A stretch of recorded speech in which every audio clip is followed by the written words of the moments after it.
राम राम मंडळी, जय हरी.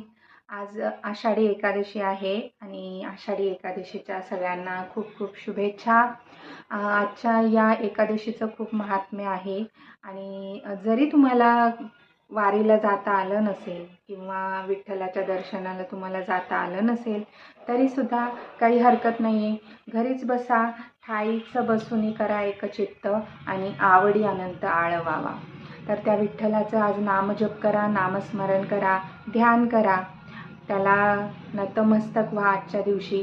आणि विठ्ठलाच्या नामजपाने, त्याच्या नामामध्ये सुद्धा इतकी पावर आहे की त्याच्यामुळे खूप सारे तुमचे आजारसुद्धा दूर होणार आहे. त्यामुळे विठ्ठल विठ्ठल विठ्ठल विठ्ठल विठ्ठल विठ्ठल विठ्ठल विठ्ठल विठ्ठल विठ्ठल विठ्ठल विठ्ठल टाळ्यांसहित जप करा.